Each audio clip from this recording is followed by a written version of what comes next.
Olá pessoal, tudo bem? Aqui é o professor Martinez e hoje a gente vai fazer aqui o nosso nossa nova análise, primeira análise de uma nova obra, né? Dentro aqui do nosso projeto de leituras de obra de resolução de conflitos.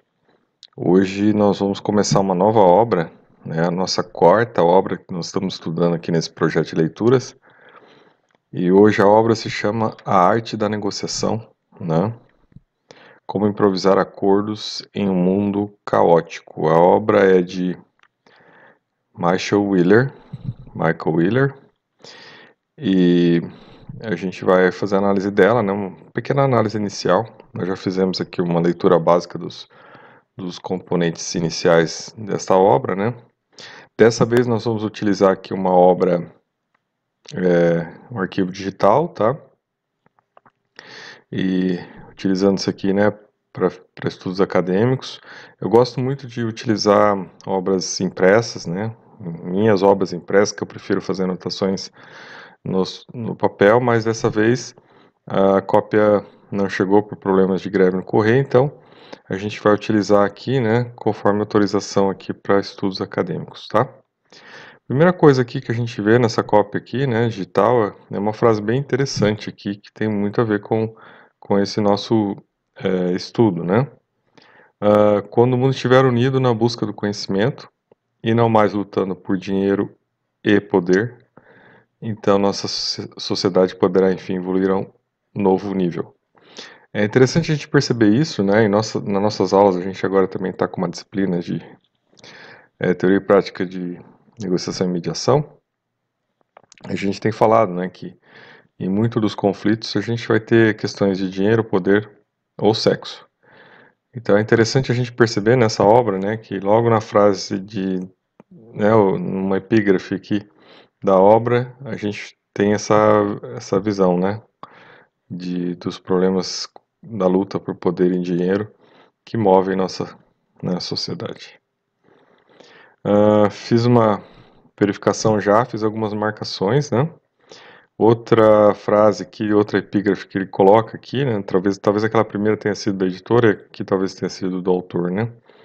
Para todo problema complexo existe uma solução, que é clara, simples e errada. Então acho que é para dar o contexto da obra, né? No sentido deste autor estar trabalhando mais para essa esfera do inusitado, né? Do inesperado, de um certo nível caótico, né, possível de existir nas negociações e que então pode exigir que a gente tenha capacidade de lidar com esse inesperado, né, para tentar chegar a bons resultados. É interessante aqui, né, que ele coloca aqui logo na introdução que ele faz, né, ele coloca aqui, né, abrace o caos.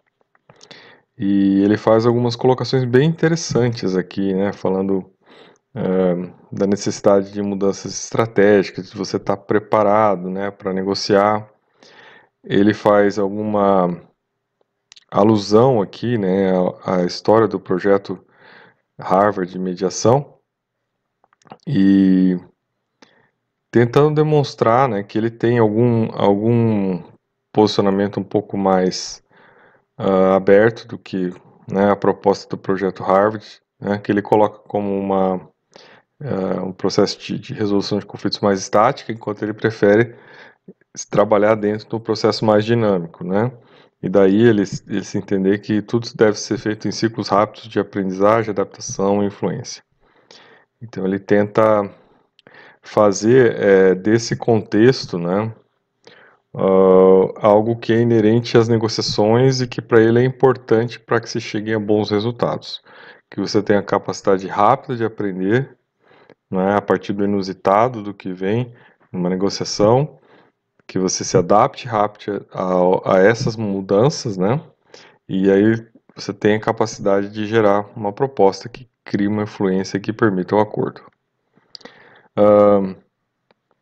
Claro que aqui, né, nós temos que ver que esse autor vai estar mais se dirigindo mesmo à questão de negócios, né? Então é uma postura que muitas vezes é mais negocial, é mais de busca econômica mesmo, né? Ele até aqui então faz a crítica dele, né,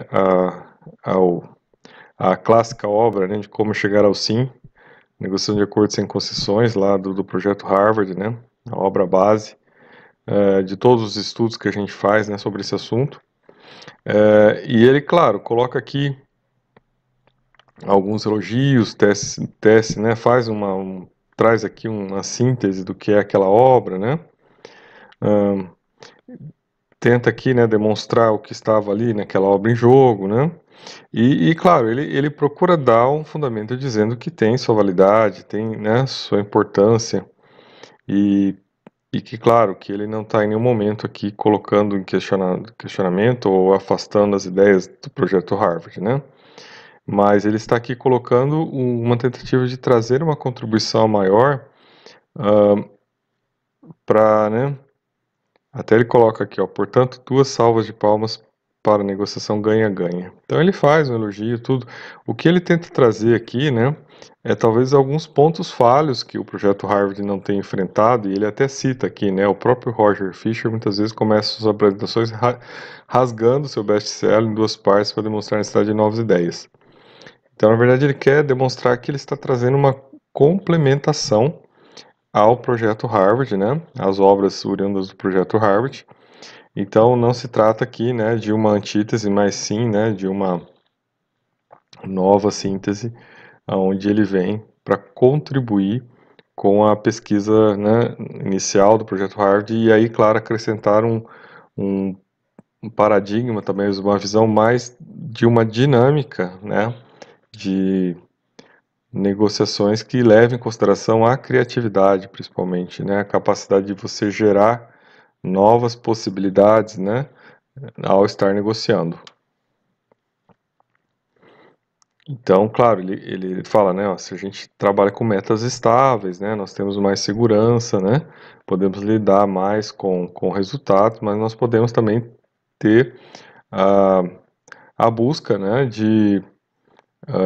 em uma nova mentalidade, né, de você tentar chegar a algum resultado, né, de você não, por exemplo, né, muitas vezes a gente vai ter numa negociação com base em metas estáveis a ocorrência de não ter um acordo, né, das partes chegarem num determinado impasse e dali não passar, né, e o momento onde se encerra as conversas porque não há mais condições, né, porque ou a parte está querendo muito, né, a outra parte está querendo muito para chegar no acordo, né, está muito longe do que você pode, né, oferecer.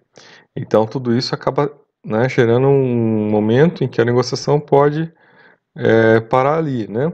Então na proposta de negociação dinâmica dele, ele quer trabalhar com algum, né, uma nova caracterização, com novas estratégias, para que isso possa ser continuado, né? Para que você possa aprender com essa situação, você possa se adaptar imediatamente à ocorrência, né?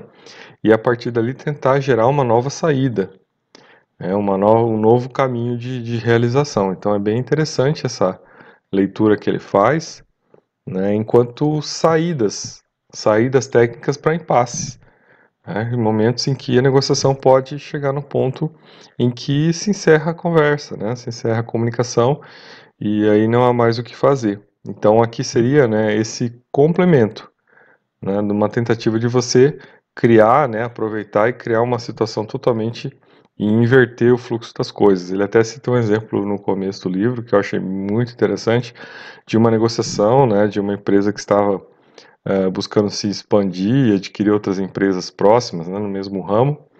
E ele se debateu com uma negociação onde estava impossível, né, porque o preço pedido, né, de venda da outra empresa que eles estavam interessados, né, não era possível, né, era muito caro. Então ele simplesmente falou, tá, mas e se você tivesse, então, vamos inverter, se você fosse comprar a minha empresa, então, quanto você pagaria? Aí ele acabou vendendo a empresa dele, né, em vez de comprar outra empresa para expandir, ele vendeu a empresa dele e acabou fazendo, né, uma realização de lucros muito grande nessa circunstância, e isso foi uma saída estratégica muito boa, né? Que resolveu aquele impasse e gerou ganhos, né, para todos. A outra empresa ganhou, né, volume, ganhou, né, aumentou o seu market share. Ele conseguiu, né, receber um bom recurso, ele não, as pessoas do exemplo, né, e foi uma saída estratégica. Então foi uma saída de uma negociação dinâmica, né, de que onde estava se buscando algo, esse algo não foi possível e de repente se inverteu, então, no tabuleiro e um outro negócio surgiu dali dessa negociação. Eu acho que isso que é interessante a gente buscar nessa obra, né, até para complementar, porque a gente está pegando os conceitos básicos de negociação, está entendendo como essa base funciona, né, mas tem que estar, aí ele fala, né, nós temos que estar preparados, né, para lidar com essas outras circunstâncias que em algum momento, né, exijam da gente, né, e até coloca aqui, né, uma presença de espírito para tentar achar outras saídas, né? E até aqui no começo aqui, né, da primeira parte ele coloca, né, você ficaria surpreso com o número de pessoas que não sabe realmente o que quer com o tipo de precisão exigido em uma negociação, né? Até cita um exemplo interessante aqui de uma de pessoas até, né, de uma amiga dele que tinha formação em negociação e aí foram procurar uma casa para comprar, né, uma casa nova para comprar e eles tiveram uma dificuldade muito grande porque cada casa que eles visitavam era uma realidade, né, tinha suas qualidades, seus defeitos, então você não podia comparar para estabelecer qual era um negócio de segurança, né, qual que você, né, se não achasse você ia naquele, então, a dificuldade toda de se chegar a uma boa negociação nesse caso, né, que exigiu deles muito mais do que eles achavam que eles sabiam, né? Então, eles achavam que eles tinham certeza do que eles queriam, que era ter uma casa nova, mas quando eles foram ver na prática, né, a possibilidade de adquirir uma casa exigia um enfrentamento de vários fatores, de várias diferenças, que eles não conseguiriam colocar num padrão exato para poder dimensionar objetivamente qual seria a melhor opção. Então é muito interessante quando ele coloca essas questões, né? Então é um livro que realmente traz um outro ponto de vista para a gente que está buscando aqui aprofundar e entender mais sobre essa questão de direito solucional, direito negocial. Aqui já para o fim do livro, né, fazendo aquela ideia da gente sempre ver as partes, né, ver a introdução e o fechamento antes de começar a leitura, né? Eu também fiz aqui então uma verificação do que há no final do livro. E aqui o que eu achei interessante aqui foi o apêndice, né, final que ele coloca aqui. Primeiro tem os agradecimentos, ele coloca no final e no começo, né? Aí ele conta a história dele, né? Mostrando aqui como que ele chegou a isso, começou estudando por um curso interdisciplinar sobre direito, políticas públicas, né? Foi esse o start inicial dele para começar a estudar esse assunto. Depois ele começou a entrar também em outros estudos envolvendo questões econômicas, né, antropológicas, e ele virou um professor de negociação, né, um dos primeiros professores de negociação, e né, tentando criar disciplina, inventou novas técnicas, estudou bastante isso, né, acabou trabalhando até no MIT, né, Massachusetts Institute of Technology, que é muito conhecido internacionalmente em termos da área de tecnologia, então vejo que lá também e eles puderam aprofundar esses estudos aí, também integrando, né, consórcio de universidades, então, olha só, o programa de negociação deles integrou nas universidades, né, então vejo que Harvard também estava nesse processo. Então, ele tem, né, as credenciais aí todas para servir de nosso marco teórico aqui, para a gente poder aprofundar e entender mais, né, uma outra visão, né, uma visão mais do mundo da tecnologia, né, sobre essas questões da, da negociação. E para fechar aqui nesse primeiro vídeo sobre, né, para a gente ter um paradigma aí da leitura, né, desse livro, estimular a leitura, ele faz aqui 25 razões para abraçar o caos da negociação, né, e aí ele cita alguns pontos aqui, né, falando de preceitos e forma de atuar, mais ou menos dando a característica do que seria isso, né?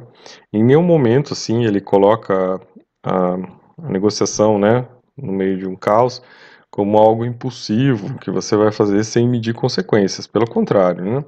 Ele vai te dar ferramentas para evitar, né, que a negociação não tenha parâmetros, né, e que a negociação se perca ou que seja realizada, né, de uma maneira que traga prejuízo para as partes.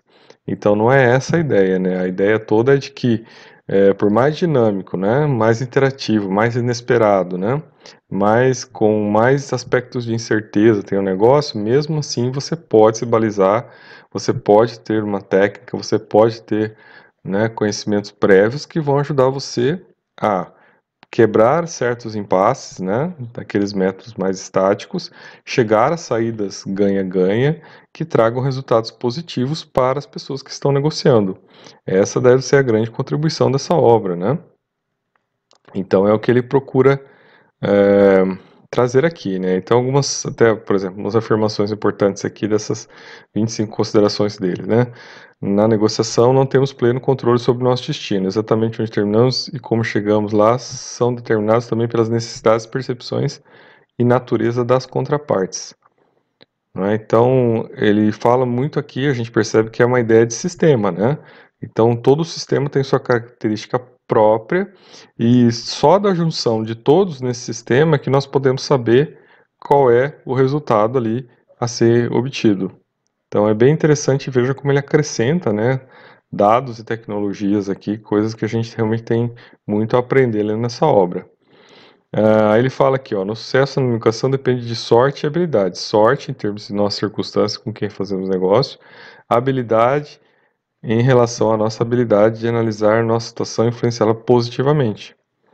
Então, realmente, né, vejo que não é uma questão só, né, de estar numa condição boa, mas você ter a técnica certa para chegar a bons resultados, né? Então aqui, ó, estratégias bem moldadas devem contemplar não somente os resultados prováveis, mas também as melhores e piores situações. Em todos os casos, eu estabelecer padrões de referência e alarmes para ativar planos alternativos, incluídos saídas possíveis, né? Então vejo que ele vai ensinar isso na obra dele, para deixar isso mais claro e saber usar, né? E uma coisa bem legal que eu achei interessante aqui na obra dele, né, é que ele procura a todo momento, e lá no começo do livro ele também falou isso, né, de se evitar, né, trabalhar com agressividade na negociação, né? Então ele até colocou aqui, ó, artimanhas agressivas raramente promovem relações construtivas. E ele faz o alerta lá no começo do livro, também ressaltando a importância lá do projeto Harvard, né, de você retirar a postura agressiva das negociações, das mediações, né, para colocar uma postura mais cooperativa, uma postura mais construtiva, que faça as partes ganharem, né, terem ganhos recíprocos, né, e não se construir negociações movidas por processos agressivos que geram muitas vezes, né, o resultado, né, talvez ali devido à pressão do negócio, mas que depois, né, prejudica o relacionamento e que não permite a continuidade dos negócios, né? Há um abalo ali na confiança a partir daquele momento em que uma das partes sente, né, que foi prejudicada, né, que aquela negociação não veio a um bom termo. Então isso é algo a ser considerado, né? Aí ele fala aqui da necessidade da aprendizagem contínua, né? Então é uma coisa bem importante. Sobre equilíbrio emocional, né? E você ter conforto, né, em face da incerteza, né? E ausência de controle, né? Então é construir esse equilíbrio emocional, né, quando você está numa negociação, sem esperar que você tenha o controle de tudo, né? E observar algum nível de incerteza nessa negociação que não lhe tire de uma zona de conforto pré-estabelecida. Isso também é uma coisa interessante e que ele coloca aqui para que nós possamos trabalhar, né, e aprender a lidar com isso. E aí, claro, né, e quando ele fala de sucesso de negociação, é importante a gente entender algumas coisas aqui. Ele coloca, né, em alguns casos, simplesmente pode não haver espaço para acordo, né? De maneira correspondente, se alcançarmos um excelente resultado, pode decorrer da nossa habilidade e criatividade, mas talvez tenhamos tido apenas sorte. Talvez nossa contraparte tivesse esperado para um acordo ou tenha negociado de uma maneira fraca. Então ele coloca aqui, né, que sucesso na negociação também é uma variável incerta, né? Por mais que você estude, por mais que você se prepare, né? Simplesmente pode não haver um acordo, né? Pode ter um excelente resultado, né? Ou, dependendo, se você estiver do outro lado, né? Estiver precisando muito de fazer aquele negócio, com certeza você não vai ter melhores opções do que aceitar aquele acordo e logo, né, vai sair de alguma maneira, né, não satisfatória do acordo feito. E aí eu acho que o último texto dele aqui, né, que me deixou um pouco mais assim interessado nessa obra, né, porque eu fico muito preocupado também quando a gente está trabalhando só dentro do aspecto, né, técnico, né, de negociação, de mediação, a gente nunca esquecer o caráter humano, né, nunca esquecer as pessoas, nunca esquecer o lado compassivo do processo, principalmente quando nós estamos diante de um conflito, né? Se nós estamos diante de uma negociação comercial, né, que tem lá suas necessidades de realização, seus limites, suas possibilidades, é uma coisa.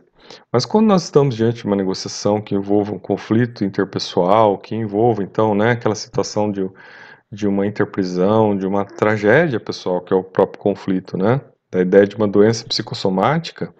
Então, nesses casos aí, é importante a gente sempre manter a visão humanitária do que está acontecendo, né? O lado compassivo do negociador, o lado compassivo do mediador é essencial.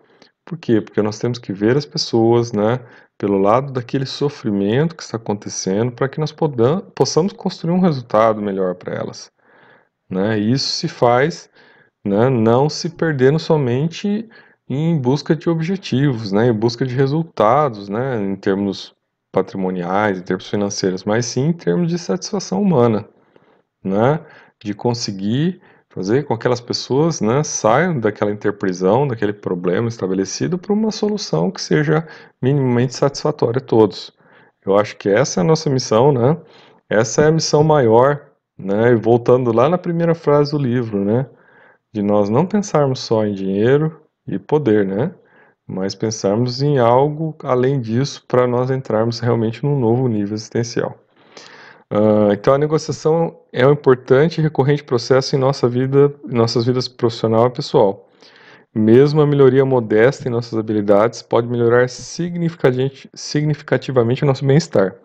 Ela pode nos ajudar a chegar a acordos que, dentro de um outro modo, poderiam escapar por nossos dedos. Pode nos habilitar a criar valor em transações mutuamente benéficas e nos capacitar a resolver pequenas discussões antes que se tornem disputas maiores. Ao negociar bem, também beneficiamos os outros. Em nossas organizações, nossas casas, estão errinho aqui, né?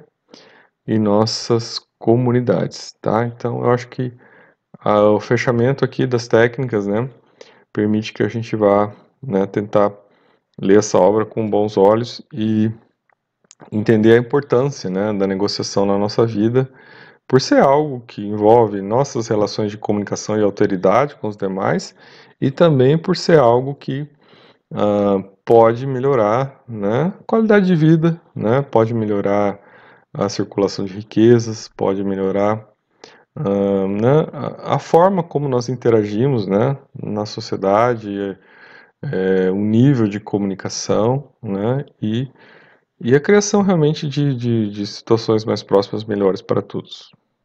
Eu sou o professor Martins e até o nosso próximo vídeo.